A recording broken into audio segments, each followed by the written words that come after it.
नमस्कार, अटल न्यूज़ में आपका स्वागत है और मैं आपसे मुखातिब हूँ समीर अब्बास। तुम अपने पास रखो अपने सूरजों का हिसाब, तुम अपने पास रखो अपने सूरजों का हिसाब, मुझे तो आखिरी घर तक दिया जलाना है। प्रोफेसर वसीम बरेलवी का ये शेर यकीनन काबिल तारीफ़ है और इसको आगे बढ़ाते हुए लगातार सेथल से भी कोशिशें होती रही हैं। और क्योंकि वसीम बरेलवी का भी जो जिक्र इसलिए मैंने किया क्योंकि उन्होंने भी जो तरबियत थी वो सेथल से ही हासिल की। इस शेर को आगे बढ़ाते हुए और वो जज्बा जो है वो प्रोफेसर इराक रज़ा ज़ैदी में भी हैं, जिन्होंने अपनी शुरुआती तालीम सेथल से हासिल की, आज़ाद नौरंग इंटर कॉलेज से। जब उनकी उम्र महज 15-16 साल की थी तो उनके वालिद का जो साया था वो सर से उठ गया, लेकिन माँ के आंखों में जो ख्वाब थे उसको मुकम्मल दास्तान लिखते हुए आगे बढ़ते रहे और जो है उन्होंने 10th पास किया और उसके बाद इंटर जो है मुरादाबाद से पास आउट किया। लेकिन क्योंकि मंजिलें कुछ और थी फिर वो बरेली कॉलेज आ गए, वहाँ से बीए किया और एमए किया, इसके उर्दू में किया और एलएलबी भी पास आउट किया। ये सिलसिला ख़त्म यहाँ नहीं हुआ क्योंकि और भी मंजिलें थी, मुकाम और भी हासिल करने थे। उसके बाद जो है पंजाब यूनिवर्सिटी से उन्होंने जो है 1991 में पीएचडी पास आउट किया और इससे पहले एमए जो है पर्शियन में किया और जो पीएचडी था वो भी इसी में था। इसके बाद जो है मंजिल आगे बढ़ती है और तमाम चीज़ें होती रहती है। 1998 में वो दौर भी आता है जब जामिया मिल्लिया इस्लामिया, जो कि वर्तमान में फर्स्ट रैंक की यूनिवर्सिटी है, उसके वो उसमें ज्वाइन करते हैं और 1998 में उनकी ज्वाइनिंग होती है और 2006 में प्रमोशन पाते हुए लगातार जो है 2006 में वो प्रोफेसर बन जाते हैं। ये सिलसिला यहीं थमता नहीं है। अपने कार्यकाल में जो 1998 से 2020 तक का था, 3 बार वो पूरे जो डिपार्टमेंट के हैं यानी एचओडी रहे और इससे भी बड़ी बात ये हुई कि उन्हें राष्ट्रपति पुरस्कार भी हासिल हुआ 2020 में अपनी सेवाओं के लिए हिंदुस्तान और हिंदुस्तान के बाहर।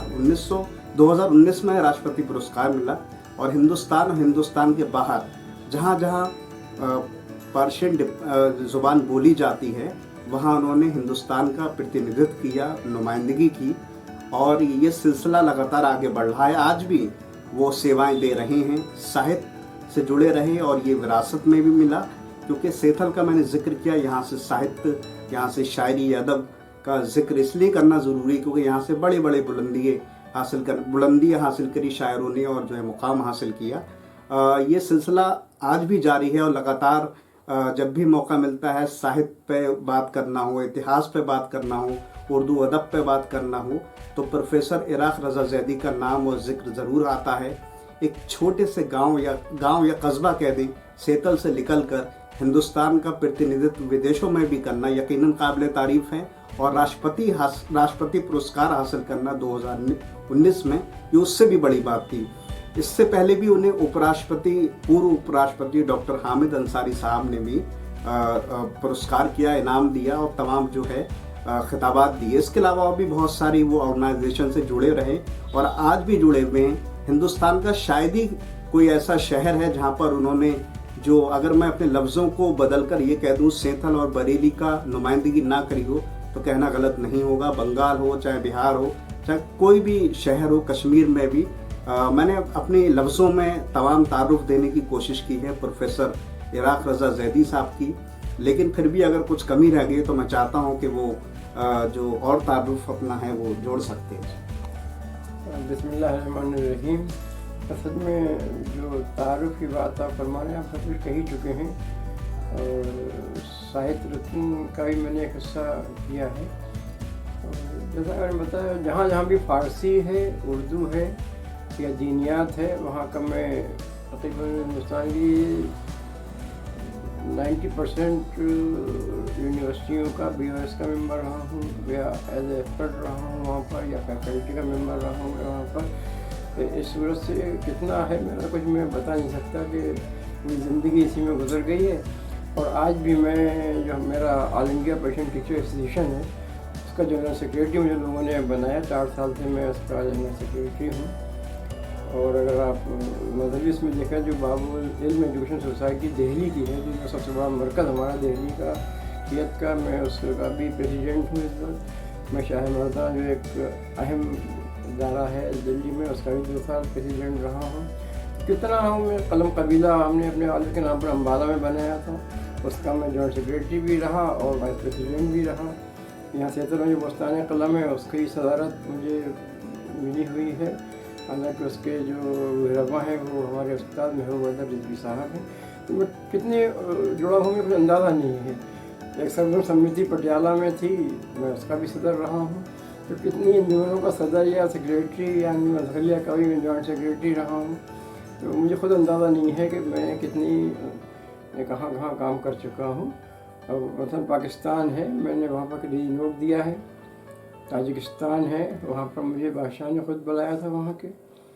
और ईरान तो हमारा तरीक़ा घर समझिए कि जब चाहते हैं ईरान जा सकते हैं, आ सकते हैं। तो वहाँ के दौरे मेरे रहे और जनरल सेक्रेटरी की हैसियत से तो वो खुद ही जाते हैं। मैं हर साल वहाँ जाऊँ, लेकिन मैं जाता नहीं जी, क्योंकि इतना यहाँ पर हिंदुस्तान में ही मेरा इतना वसी कैंपस है। ख़ासतौर से कश्मीर है, बिहार है और ये बंगाल आपने बताया, शांति निकेतन। तो ख़ासतौर से जब मैंने टैगोर की नज़मों का तर्जुमा फ़ारसी में किया तो वहाँ मौसमी राय ने बहुत उसको गाया। बहुत अच्छी आर्टिस्ट थी, मेरी गज़लें में वो गाती थी जी। मैं अब थोड़ा सा आगे सिलसिले को आगे बढ़ाता हूँ। तो मैं जो आपका सब्जेक्ट रहा जिसमें आपने महारत हासिल की और हिंदुस्तान के टॉप के प्रोफेसर रहे, यही वजह थी आपको राष्ट्रपति पुरस्कार 2019 में मिला। क्या वजह थी आपने पार्शियन को चुना और उसी में ही जो है बुलंदियाँ हासिल की? और ख़ास तौर से जो ये सब्जेक्ट है जिसके बारे में लोगों को कहीं ना कहीं थोड़ा बहुत अगर इल्म में इजाफा और उनके और कर सकते हैं आप, तो मैं चाहता हूँ उस पर भी आप रोशनी। देखिए, फ़ारसी हमारी ख़ानदानी ज़ुबान है। हमारे वालिद फ़ारसी बोलते थे और अशरी ने जब PCS के कंपटीशन में बैठना शुरू किया है तो बाकायदा उसने फ़ारसी पढ़ी और उर्दू का एक सब्जेक्ट था। हमारा साइंस का स्टूडेंट आप लोग जानते ही हैं।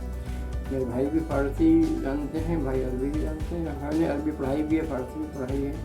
तो हमारे घर का एक माहौल ऐसा रहा है, जो हमारा सिस्टम है, हम ईरान से यहाँ पर आए। हम 1006 में हमारे जद अब्दुल फ़राह वास्ते से यहाँ पर आए हैं। तो ईरान जितने भी आए हैं ईरान से यहाँ पर आए। महमूद गज़नवी जाए ईरान से यहाँ पर आया, उसके बाद जो भी आया है यहाँ पर ईरान से आया है। और फ़ारसी हिंदुस्तान में तकरीबन 900 साल रही है और करीब 500 साल यहाँ की सरकारी ज़बान है। जैसे सिकंदर लोदी ने तो सरकारी ज़बान बनाया था जो 1835-36 तक यहाँ पर रही। अंग्रेज़ों को ज़ाहिर है अंग्रेज़ों का काम ये था कि किसी तरह से ज़बान को ख़त्म कर दें ताकि उनको आसानी हो। तो उसकी वजह से फ़ारसी, लेकिन कि हमने ये चाहा कि जो हमारी ख़ानदानी ज़बान है हम उसको दोबारा अपने घर में, जो हमारे वालिद भी बोलते थे, हमारी वालदा भी समझती हैं, क्योंकि हम तीनों भाई जानते हैं। और उस वक्त लोग हमसे अक्सर ये बात करते थे कि आप फ़ारसी पढ़ रहे हैं तो आपका फ्यूचर क्या है। हमने फ्यूचर कुछ नहीं होता है कल्चर के सामने। कल्चर एक बहुत बड़ी चीज़ है। ये अलग बात है कि ये चीज़ हमारी परवरदिगार को पसंद आ गई और इसी में मेरा इतना बड़ा फ्यूचर बना कि खुद मेरे लिखा है मेरे बारे में लोगों ने कि अगर ईरान और हिंदुस्तान दोनों में अगर कुछ उर्दू के 6 नाम भी आएंगे, मैं ईरान अफ़गानिस्तान, हिंदुस्तान, पाकिस्तान, तो उसमें एक नाम मेरा होगा। बहुत बड़ी बात है। खुद प्रोफेसर जो पद्मश्री भी हैं, रेहाना खातून, उन्होंने मेरे बारे में लिखा कि कुछ इल्म मेरे पास ऐसे हैं जो कोई और जानते ही नहीं है। मतलब इल्म ख़त स्याह है वो आती थी, उनके साथ हमने लिखा है। उन्होंने सब लिखी हुई चीज़ें हैं। 20 सदी बाद उन्होंने मेरा गोशा छापा तो उसमें बहुत सी चीज़ें हैं। सारे प्रोफेसर ने मेरे बारे में उसमें लिखा है। तो आज मुझे फ़ारसी में ख़ासतौर से इस वजह से अरूज़, क़वाइद, बलागत और ये तारीख़ गोई की रिवायत और ये वदी गोई की रिवायत, इस तरफ कोई काम करता ही नहीं था। मैंने 800 साल की फ़ारसी की तारीख़ में पहली बार वो किताब लोगों के सामने पेश की जो कहते हैं फ़ारसी में तारीख़ गोई की रिवायत। तो ये एक बहुत बड़ा मेरा कंट्रीब्यूशन रहा है फ़ारसी ज़बान के लिए।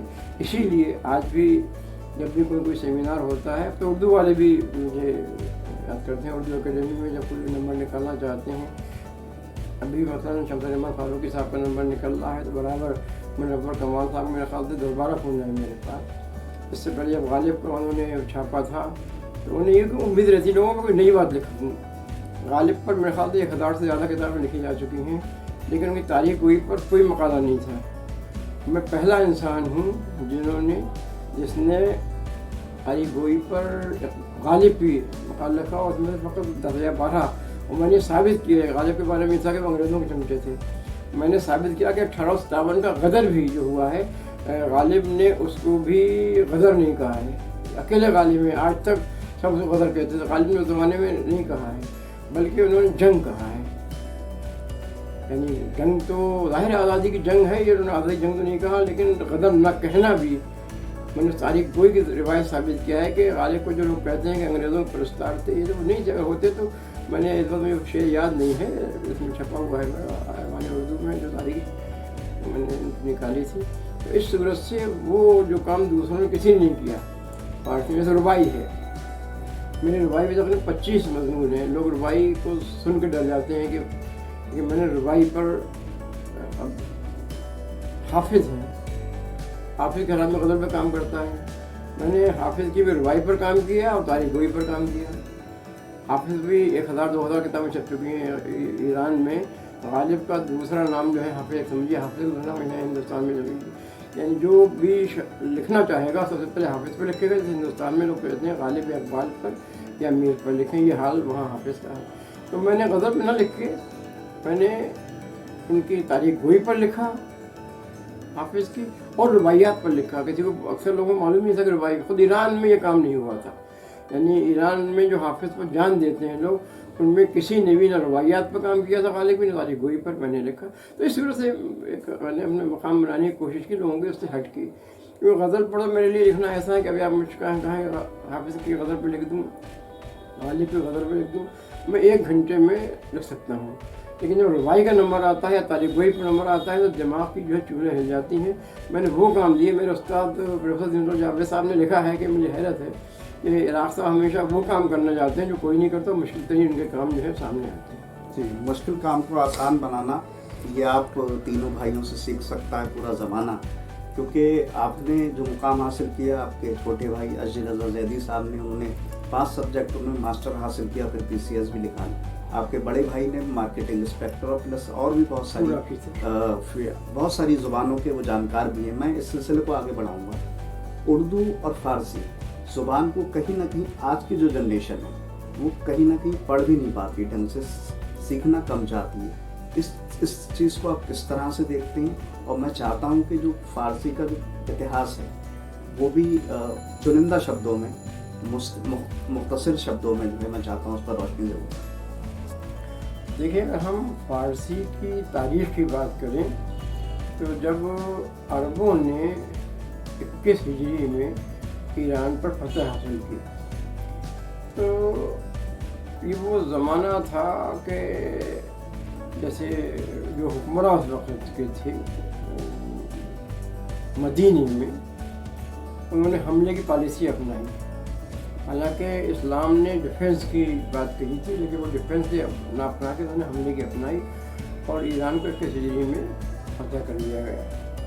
तो जिस तरीके से अंग्रेज़ों ने कल्चर बर्बाद किया, उसी तरीके से ईरान के कल्चर को ज़माने में बर्बाद कर दिया गया और वहाँ पर पूरी तरीके से अरबी को मुसल्लत कर दिया गया। यानी 205 हिजरी तक वहाँ से एक तरीके से फ़ारसी का वजूद ख़त्म हो चुका था ईरान से। अब वक्त बदलता रहता है। जब बनी उमैया से हुकूमत बनी अब्बास के पास पहुँची तो उस हुकूमत को जो मिटाने वाला था बनी उमैया की, उसका नाम था अबू मुस्लिम खुरासानी। वो ईरान से फौज लेके निकला था और ज़ाहिर सब जानते हैं कि करबला के खून का बदला लेने के लिए ही बनी अब्बास उठे थे और ये मंसूर ज़बानकी वगैरह। लेकिन मेन जो रोल था उसमें अबू मुस्लिम खुरासानी का था। खुरासान का मतलब भी ईरानी।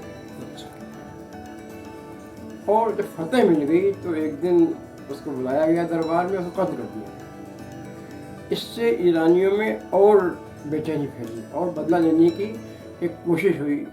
अबू मुस्लिम खुरासानी की जो तहरीक, उसका नाम था शऊबिया तहरीक। खैर उसके बाद बढ़ते रहे। 21 हिजरी के बाद या इस ज़माने में ये 134 या 32 हिजरी की बात थी, अब्बासी हुकूमत जो है कायम हुई। अब वो दौर आया कि जब हारून रशीद बना। हारून रशीद की 2 बीवी, एक ईरानी थी और एक अरबी थी। ईरानी बीवी से मामून रशीद पैदा हुआ और जो ज़ुबैदा बहुत मशहूर है, वो खातून अच्छी खातून थी, अरबी खातून थी, उनसे जो थे वो अमीन रशीद पैदा हुए। खिलाफत अमीन रशीद को दी गई, यानी बड़ी हुकूमत जो थी अमीन रशीद को दी गई। और क्योंकि छोटा बेटा मामून रशीद जो था वो ईरानी माँ थी उसकी, इसलिए उनको ईरान की खुरासान की थोड़ा सा एक सूबा उसको दे दिया गया, यानी वो ज़िंदगी बसर कर सकता था, इससे ज़्यादा उसमें कुछ भी नहीं था। और उसने जो अपना सिपह सालार एक बनाया वहाँ पर जाके, वो सिपह सालार था अबू मुस्लिम खुरासानी का दूसरी शख्स, उसका नाम था ताहिर ज़ुल्यमीनैन। बहुत बहादुर आदमी था। हिकायत है एक गुलिस्तान की, बहुत अच्छी हिकायत है कि एक लिहाफ में 5 फ़कीर सो सकते हैं, लेकिन एक मुल्क में 2 बादशाह नहीं रह सकते। ये बादशाह 2 मुल्क में नहीं थे, मुल्क तो कितने ही थे बनी अब्बास की हुकूमत में, शाम भी था, मिस्र भी था, अरब भी था, ईरान भी था, पता नहीं कितना बड़ा इलाका था। उसमें से ईरान में से भी छोटा सा इलाका जो खुरासान कहते हैं, वो अमीन रशीद के पास, मामून रशीद के पास था। अमीन रशीद को वो भी बर्दाश्त नहीं हुआ कि वहाँ कोई रहे, इसलिए अमीन रशीद ने चाहा कि मामून रशीद की हुकूमत को खड़ा किया। और लंबी बात हो जाएगी, मैं मकसद ये कह दूँ कि ताहिर ज़ुल्यमीनैन ने अमीन रशीद को फ़कत हराया ही नहीं, बल्कि उसको ख़त्म भी कर दिया उसको। और जब उसको ख़त्म कर दिया तो ज़ाहिर है अब मामून रशीद खलीफा बन के उभर के आया और अमीन रशीद की ज़िंदगी ख़त्म हो गई। इस मौके पर ताहिर ज़ुल्यमीनैन को पहली बार किसी ईरानी को सूबेदारी मिली। वो अमारत के ओहदे पर फायज हुआ ताहिर ज़ुल्यमीनैन, और यहाँ से दोबारा फारसी ज़बान का अहिया हुआ। ये 205 हिजरी है ये, और उसके बाद 205 हिजरी से 300 हिजरी तक तकरीबन छोटी छोटी हुकूमतें आती रहीं, और 300 हिजरी में वो वक्त आ गया कि जब सामानी हुकूमत कायम हुई। और सामानी हुकूमत कायम होने के बाद ईरान का जो सिस्टम चला फारसी का, तो वो बढ़ता चला गया आगे। मतलब पहला शायर रोदगी कहलाता है, बड़ा शायर। हालांकि उससे पहले फिरोज मशरिकी भी एक शायर हुए हैं जिन्होंने मामून रशीद की भी शान में कोई कसीदा लिखा है, और इस ज़माने में कई शायर हैं, लेकिन बड़ा शायर ये था। और उसके बाद फिर सामानी दौर के बाद गज़नवी दौर आ गया है। गज़नवी दौर के लोग सभी जानते हैं, फिरदौसी उसमें इतना बड़ा शाहनामा हमारे सामने आया कि उसकी मिसाल दुनिया में नहीं मिलती। इन दुनिया में अगर 4 किताबें गिनी जाएंगी मजहबी किताबों के अलावा, कुरान शरीफ वगैरह की, इसमें तंजील बलागा वगैरह का तज़किरा नहीं है, अगर बड़ी 4 किताबें गिनी जाएंगी अदबी, तो उसमें शाहनामे फिरदौसी तज़किरा ज़रूर होगा। इसी सूरत से मसनवी मौलाना रूम है। यानी अब आप फारसी की अहमियत इससे अंदाज़ा लगा ली कि जब यूएनओ का इनकाद हुआ 1945 में, तब यूएनओ के दरवाजे पर कोई लिखना था। ज़ाहिर है यूएनओ को बनाने वाले शातिर लोग थे, सब अंग्रेज़ थे। और ये यूएनओ जो है आज साबित हो चुका है, ये बात मैंने बहुत पहले कही थी कि वो तो फ़कत अंग्रेज़ों की हुकूमत को कायम रखने के लिए, या अमेरिका की और इंग्लैंड की मोनोपोली को कायम रखने के लिए बनाई गई थी। वो काम आज भी हो रहा है। इसके बावजूद भी जब वो यहाँ पर बात आई कि लिखा क्या जाए, तो शेख सादी का लिखा हुआ एक शेर, 3 शेर हैं उसमें, वो लिखे गए, बनी आदम आज़ाए यकदीगरन, यानी आदम की औलाद जो है सब एक दूसरे से जुड़े हुए हैं। जिस तरीके कोई हार होता है उस तरीके से वो लोग हैं। अगर किसी एक जुज़ को भी नुकसान पहुँचता है, मान लीजिए आँख पर चोट लगती है तो दिल पे चोट पहुँचती है, और अगर पैर की उंगली कटती है तो आंखों से आंसू बहते हैं और दिल बेचैन हो जाता है। इसी तरीके से तमाम दुनिया के जो इंसान हैं उनका तरीक़ा है, अगर कोई इंसान ज़ख्मी हुआ है और उसके बराबर वाला इंसान अगर वो नहीं रो रहा है, उसकी तकलीफ का एहसास नहीं कर रहा है, तो शायद वो इंसान ही नहीं है। शेख सादी की ये 3 शेर जो हैं यूएनओ दरवाजे पर लिखे गए हैं। इससे अंदाज़ा लगा सकते हैं कि आप फारसी ज़बान से बड़ी कोई ज़बान नहीं हो सकती। आज अंग्रेज़ी बोल वाला है, लेकिन अंग्रेज़ी ज़बान में कोई भी ऐसा कोटेशन नहीं मिला, कोई ऐसा वर्ड्स नहीं मिला कि वो उस पर लिखते। ये हमारी फारसी ज़बान का रूज है कि वो आज भी वहाँ पर लिखा हुआ है। जी, मैं थोड़ा सा आगे बढ़ता हूँ इस चीज़ से। हमने अपने सब्जेक्ट पे बात की, आगे भी बात सवाल नहीं है। मिडिल ईस्ट की हम बात करना चाहते हैं। मिडिल ईस्ट पर जब हम नज़र डालते हैं तो हमें पूरी तरह से कहीं ना कहीं खूनी जंगें हो रही हैं, बहुत लंबे अरसे से हो रही हैं। आज भी खासतौर पर मिडिल ईस्ट में जो मुस्लिम ममालिक हैं सारे, और आपस में ही उनमें बड़े तनाज़े हैं। चाहे इराक ईरान के बीच रहा हो, 8 साल युद्ध चला पूरा 80 के दशक से, सद्दाम हुसैन का दौर, और सऊदी अरब और ईरान के बीच भी आज कॉन्फ्लिक्ट है। और सीरिया का भी क्या हाल है, किसी से छुपा नहीं है, यमन और कुछ भी आप ले लें। मैं ये जानना चाहता हूँ, क्योंकि आपने तमाम चीज़ों देशों का जा भी चुके हैं, तमाम चीज़ें देख चुके हैं, क्या वजह है कि मुस्लिम ममालिक में आपस में ही इतना तनाव है? देखिए, इसके लिए अगर आप एक किताब पढ़ लें हेम्फ्रे के इतराफ़ात, तो आपको अंदाज़ा हो जाएगा कि अंग्रेज़ों की हमेशा से ये साजिश रही कि कहीं भी मुसलमान उभर ना पाए। अच्छा, उसमें एक वजह ये भी रही कि मुसलमानों के पास जो हीरो हैं वो अच्छे नहीं हैं। अगर ये अहले बैत का दामन इनके पास होता तो इनके हीरो वो गिने जाते जो अहले बैत से मुताल्लिक़ थे। अब अगर आप किसी हीरो को ले लिए, इनका एक हीरो मुआविया है। अगर आपकी तारीख देखेंगे तो खून से भरी हुई है। यजीद तो सबके सामने, शायद कोई ऐसा आदमी है नहीं यजीद को बुरा ना कहता हो, लेकिन इनका हीरो है। अब आप सद्दाम हुसैन को देखिए, वो भी इनका हीरो था। सद्दाम हुसैन के बारे में लोगों को पता ही नहीं है। 323 सुन्नी उलमा का कद्द उसने एक रात में करवाया था, लेकिन उसके बावजूद भी यहाँ अपने सेतल के भी आसपास सद्दाम हुसैन नाम मिल जाएगा उसकी वजह से। यानी बुरा नहीं है नाम, लेकिन उस हीरो मान के। तो जितने भी हीरो आप अगर देखेंगे तो उनमें कोई ऐसा हीरो नहीं है जिसने इंसानियत को आगे बढ़ाने का काम किया हो। जहाँ पहुँचे हैं कत्ल वारत का बाजार इन्होंने गर्म किया है। इस सूरत से जो खलबली ज़ाहिर है, जब ताकत आदमी के पास होती, तलवार की धनी से तलवार की ताकत के जरिए बहुत बड़े जितने भी आप इनके हीरो ले लेंगे, उन्होंने कोई इंसाफ का कारनामा नहीं अंजाम लिया है। तो अब वो हर चीज़ का तारीख जो है अपने आप को दोहराती है। उस वक्त उनके तलवार में था, आज तो तलवार उनके हाथ से छूट गई है। अब दौर आया है वो साइंस का दौर, टेक्नोलॉजी का दौर है। हालांकि साइंस और टेक्नोलॉजी में भी अगर आप देखना चाहेंगे तो अगर ये वहाँ से लेते हैं, जैसे इस तरह बहुत बड़ा फल आप सुनते हैं कि पूछ लो मुझसे जो कुछ पूछना चाहो। तो जो उस वक्त सवाल हुई वलामत, आज अंग्रेज़ जो सवाल उनके बारे में पूछते हैं, वो कहते हैं हम उनसे ये पूछते हैं कि ज़मीन से आसमान की दूरी कितनी है, नजमुल आगा में मौजूद है। साइंस का तसव्वुर जो है सारा हवा पर है। चौथे इमाम ने एक दुआ मांगी है इसमें सहीफ़े कामला में कि ए हवाओं में वज़न पैदा करने वाले परवरदिगार।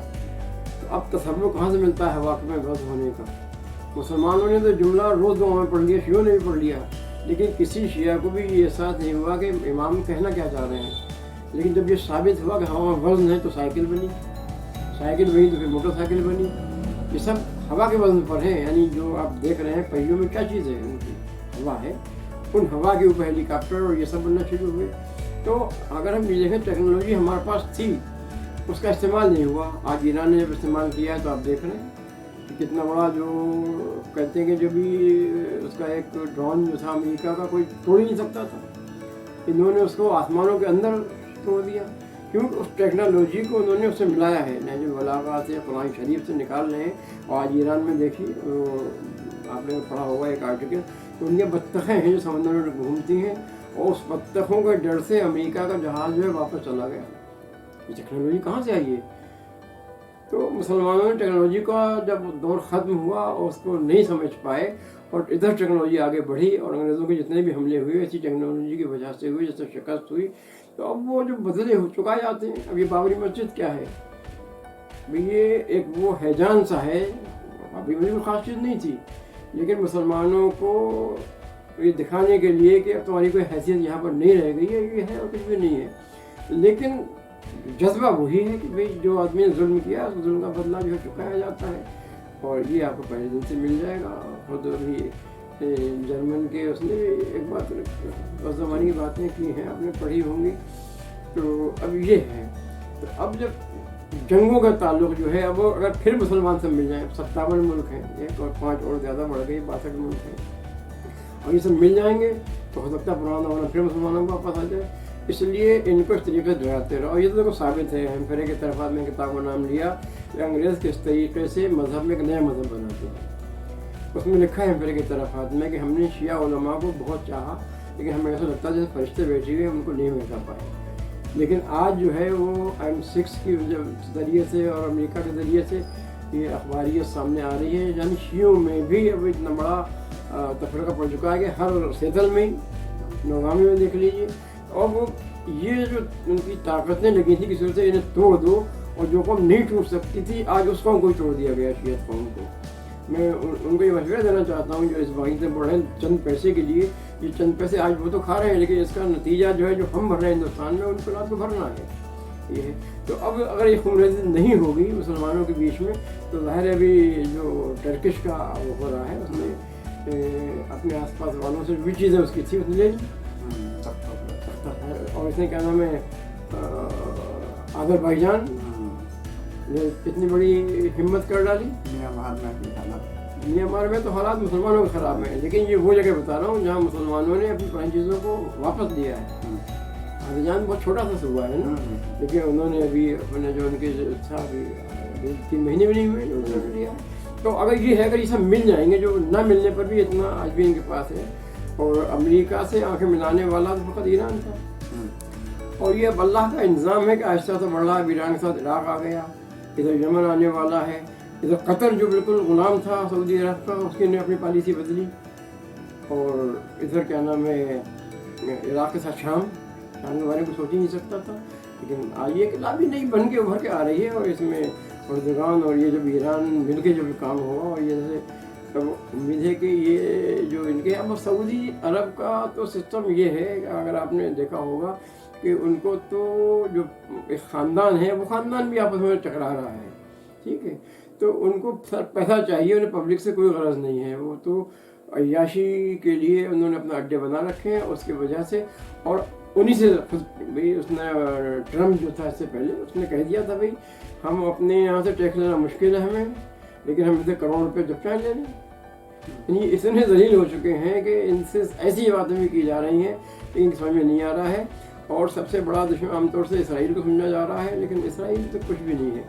ये जो पॉलिसियाँ जितनी भी हैं आज भी, या ब्रिटेन की पॉलिसी है, अमेरिका की पॉलिसी है, और इसराइल में खुद ही उसकी मुखालफत शुरू हो गई है।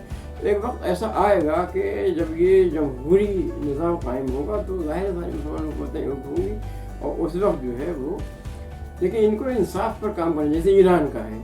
ईरान ने कभी किसी पर हमला अभी तक नहीं किया, उसमें हमले हुए हैं, लेकिन दफ़ा ऐसा किया है उसने कि सब इकट्ठे कर दिए हैं, धातु ने इकट्ठे कर दिए हैं। तो इस तरीके से काम हो, जब इंसाफ पर काम होता है तो अल्लाह भी साथ देता है उसका, और लोग भी समझ लेते हैं। आज अमेरिका के लोग जो हैं ईरान के फेवर में हैं, हुकूमत ना हो, इसराइल में ईरान के फेवर के लोग हैं, हुकूमत ना हो, यमन में पूरा यमन जो है वो ईरान के साथ में है, लेबनान पूरा ईरान के साथ में है। तो इस सूरत से अगर इंसाफ में मबनी हुकूमतें कायम होती हैं, लोग अपने आप जोड़ना चलते हैं। जी जी, मैं आपने बीच में जिक्र किया था इकबाल का। इकबाल की बहुत मशहूरी नज़्म है, उसका एक शेर है, उन्होंने राम के बारे में कहा है, भगवान मर्यादा पुरुषोत्तम भगवान राम के बारे में, कि है राम के वजूद पे हिंदोस्ताकुन्नास, अहले नज़र समझते हैं उनको इमाम हिंद। एक ये गज़ल है, और फिर ये पूरी सियासत हमारे सामने है 92 से अब तक और 92 से पहले। आज पूरी सियासत जो है इसी बात के इर्द गिर्द घूम रही है कि जो भगवान राम के ऊपर पूरी सियासत हो रही है। भले सुप्रीम कोर्ट का फैसला आ गया, तमाम चीज़ें रोटियाँ सेकी जा रही हैं, जबकि इकबाल ने इतनी ज़बरदस्त बात कही थी। तो मैं चाहता हूँ एक रोशनी जो है इकबाल की नज़्म को लेके आप उस पर भी डालें, जो उन्होंने भगवान राम की शख्सियत को पूरा कहा। देखिए इकबाल तो बहुत बात की चीज़ है। आपको हैरत होगी कि रामायण हो या महाभारत हो, इसके कम से कम 200 तर्जुमे फारसी में हुए हैं, और सब मुसलमानों ने किए हैं, और उसी एहतराम के साथ। ये नहीं कि तर्जुमा करने बैठ गए तो जनाब राम के ख़िलाफ़ कोई बात कहें, अच्छाई से याद किया। इकबाल ने तो उन फारसी जो नज़में हुई हैं, जो फारसी तर्जुमे हुए हैं महाभारत के और रामचरितमानस वगैरह के, उससे फ़ायदा उठाया है। देखिए चाहे राम हो या कहीं जी हो, ये सब हीरो हैं। अगर आप इनकी पॉलिसी देखेंगे तो उनको छोड़िए, शिवाजी को ले लीजिए, आज जिसको ये अपना हीरो समझते हैं। शिवाजी के जो बॉडीगार्ड जो कहलाते हैं, दोनों मुसलमान थे। आपको हैरत होगी, दोनों मुसलमान बॉडीगार्ड शिवाजी के। ये आज उनके नाम पर मुसलमानों के खिलाफ हो रहा है, वो उनके आप देखें दोनों वो हैं। इसके अलावा जो भी आपको हुक्मरान बड़ा मिलेगा हिंदुओं में या मुसलमानों में, आप देख लीजिए। तो ये रामचंद्र जी हों या कृष्ण जी हों, हम उनका एहतराम उसी तरीके से करते हैं जिस तरीके से मैंने बताया कि फारसी अभी रामपुर लड़ा लाइब्रेरी से किताब छपा एक पुराना मखतूता, जिसको के इनको दिया गया था अपने जो वज़ीर आज़म हैं मोदी जी, और इन्होंने देखा उसको, और इसलिए उनकी नज़र उधर भी पड़ी तो राम के लिए किसी मुसलमान के दिल में कोई वो खलिश नहीं है। कुछ मुसलमान होंगे जो कि रोटी सेकते हैं, लेकिन जो पढ़े लिखे मुसलमान हैं वो राम को हीरो मानते हैं, कृष्ण जी को हम हीरो मानते हैं। बल्कि कुछ लोग तो यहाँ तक कहते हैं कि जी के लिए कि वो हो सकता है पैगम्बर भी रहे हों। और रामचंद्र के बारे में तो अभी तक की बात नहीं आई है। तो वही उन्होंने कहा इमाम हिंद का मतलब ही ये है कि इमाम जो है वो हिंदुओं नहीं होते हैं। इमाम लफ्ज़ से लेके इतनी अजमत उनकी बयान की गई है कि लोगों को अंदाज़ा हो कि राम की जो है मुसलमानों में भी शख्सियत। ये हज़रत ईसा हैं, आज सारे ईसाई मुसलमानों के दुश्मन हैं, लेकिन मुसलमानों को वाजिब है कि हज़रत ईसा का एहतराम करें। अब कोई मुसलमान हज़रत ईसा का एहतराम नहीं करेगा तो मुसलमान नहीं रहेगा, खारिज हो जाएगा। ये कुरान कह रहा है। हज़रत मूसा हैं, आज पूरी कौम मुसलमानों को मार रही है, कत्ल कर रही है, लेकिन आप किसी मुसलमान से कहेंगे हज़रत मूसा के लिए गलत बात कह दें, मुसलमान नहीं रहेगा। यही पोजीशन रामचंद्र जी की भी है, कृष्ण जी की भी है, और इसमें एक नाम रह गया गुरु नानक जी की भी है। सब अजीम है और सब मुसलमानों के लिए बहुत अच्छे हैं और सब मुसलमानों की इज्जत करते हैं। लेकिन अब जिस तरीके से पेश करने की लोग कोशिश कर रहे हैं, मतलब रामराज की बात हो रही है, हम चाहते हैं कि रामराज क्या है। अगर हम उसकी वो देखें तो ईसा के ज़माने में रामराज है। अली सलाम की जो 4 साल की हुकूमत है वो है रामराज। वो कैसे है? कोई आदमी भूखा मिलेगा ही नहीं आपको। कोई आदमी ऐसा नहीं था उनके ज़माने में जो मकान ना हो इसके पास। इवन जब जुज़जानी ने अपनी किताब लिखी और वो छप नहीं पा रही थी, और जो पादरी के पास पहुँचे गमगीन होकर, क्या बात कि ये है अदली के बारे में मैंने किताब लिखी कि अरे तो छापना है। क्यों छापना है? क्योंकि मुसलमानों की पूरी 1400 साल की हुकूमत में वक्त 4 साल की वो हुकूमत रही है जिसमें ईसाई पूरी खुशी के साथ रहे हैं। उनकी किसी माँ को ढाया नहीं गया, किसी और पर जुल्म नहीं हुआ उनके, इसलिए वो किताब छापी गई।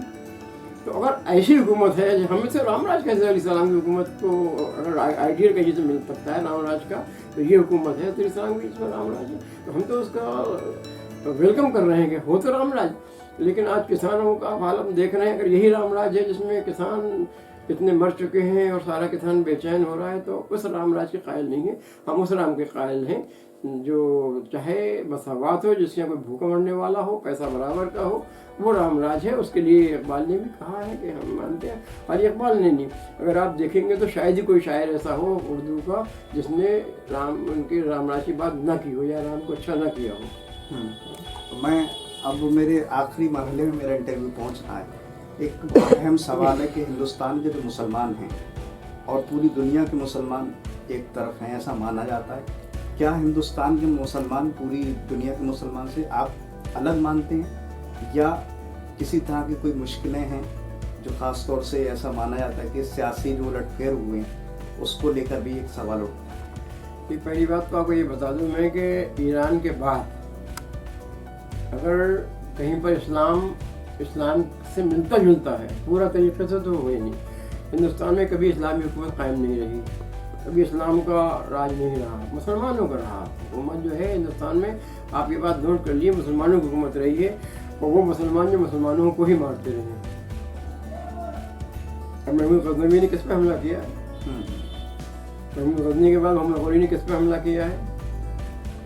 मोहम्मद गौरी के बाद और जो लोग आए हैं हमला किस पे कर रहे हैं? सब मुसलमानों पे हमले हो रहे हैं। यानी 14 क्या नाम है 1857 तक या 1757 तक जो भी हुआ है सब मुसलमानों ने मुसलमानों को मारा है। हिंदू वहाँ मारे गए हैं उस ज़माने में। अगर आप देखेंगे तो 1% हिंदू मारे गए हैं और 50% जो है मुसलमानों के हाथ से मुसलमान मारे गए हैं। तारीख कुछ भी कह दे, आप देख लीजिए इसमें। तो अब अगर हम हिंदुस्तान के मुसलमानों की आज भी देखें पोजीशन, तो इस सब के बावजूद अगर हम ये 4 साल निकाल दें, 5 साल निकाल दें, पीछे चले जाएँ, 5 साल पीछे चले जाएँ, तो दुनिया के तमाम मुल्कों से बेहतर ज़िंदगी जो थी हिंदुस्तान में मुसलमानों की थी।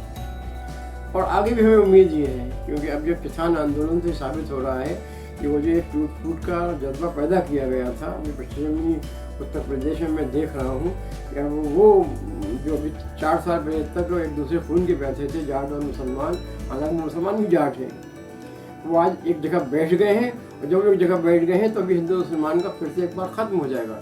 जब ख़त्म हो जाएगा फिर मुसलमान हिंदुस्तान का जो है तमाम दुनिया के मुसलमानों से बेहतर ज़िंदगी पहले भी जी रहा था, और इन 5 साल निकलने के बाद फिर वैसी ज़िंदगी जिएगा। बहुत मुस्तकबिल सेफ है, क्योंकि आप देखिए कि अफगानिस्तान में क्या हो रहा है, मुसलमान मारे जा रहे हैं, पाकिस्तान में मुसलमान मारे जा रहे हैं, यमन में मुसलमान मारे जा रहे हैं, जहाँ भी देखिए। लेकिन हिंदुस्तान में मुसलमान अगर हम परसेंटेज निकालें तो बहुत कम परसेंटेज में मारा जा रहा है। जुल्म हुआ अभी हमारे जामिया में ही जो हमले हुए, उस ज़माने में जो अटल बिहारी वाजपेयी जी ने एक बड़ी अच्छी बात कही थी जब 2002 में कांड हुआ था कि मोदी जी ने राजधर्म नहीं निभाया।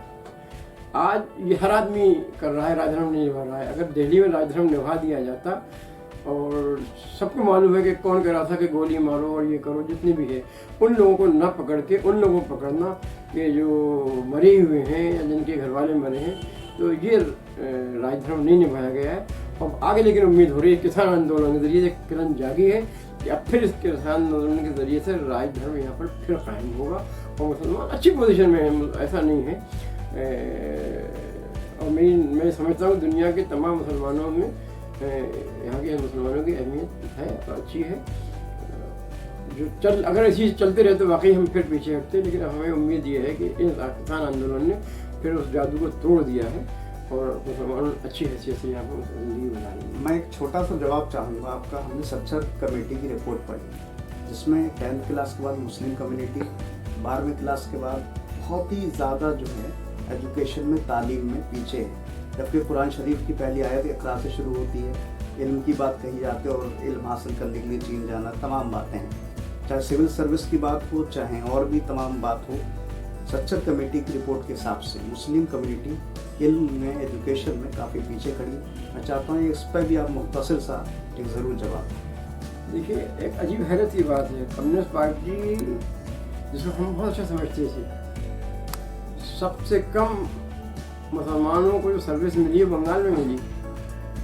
यानी कितना छुपे काम हो रहा था, हम अंदाज़ा लगाइए।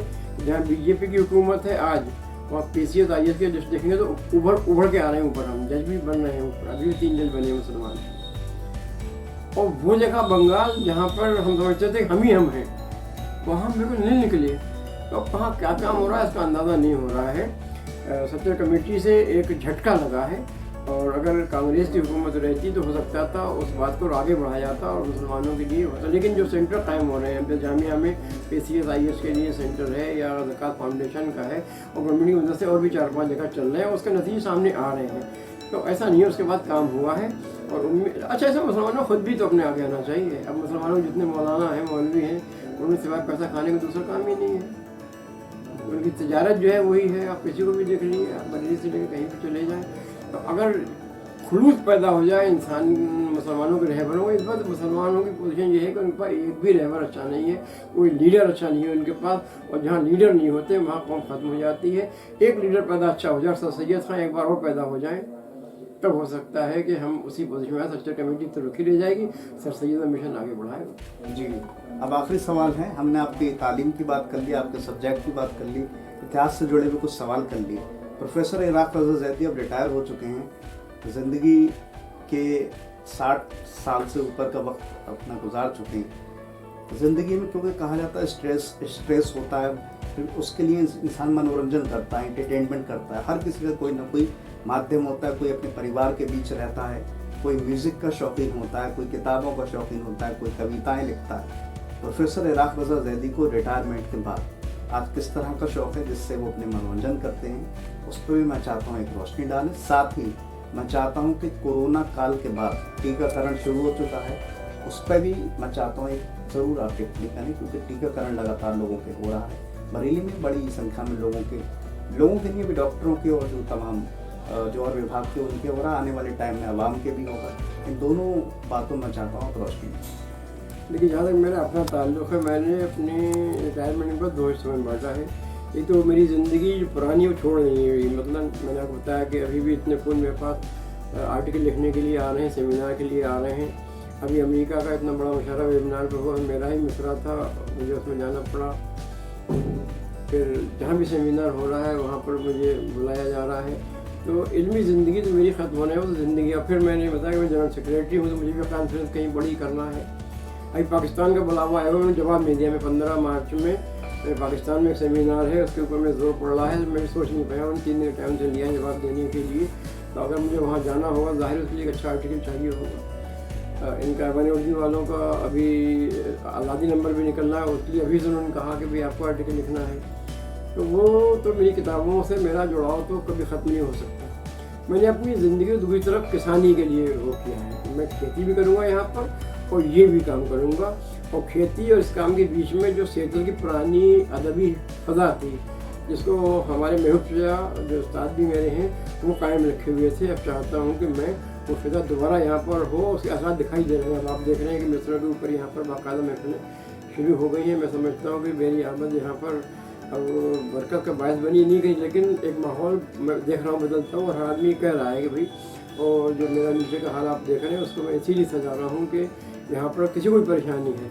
आपको हैरत होगी कि कहीं भी शायरी हो, अगर कोई सवाल होता है तो उसका जवाब लोग मुझसे पूछने की कोशिश करते हैं, कम से कम हिंदुस्तान में, और पाकिस्तान से फोन आने लगे हैं। तो ये तो वो है। अब दूसरी बात जो कोरोना की है, एक टीका तो लगवाना ही चाहिए जिससे बचने के लिए। अब हालांकि उसका जादू टूट चुका है। एक ज़माना वो था कि किसी को कोरोना हो गया तो लोग समझ लेते थे भी मर जाएगा, लेकिन अब वो जो रेशो आ रहा है वो शायद 3% ज़्यादा नहीं मौत का।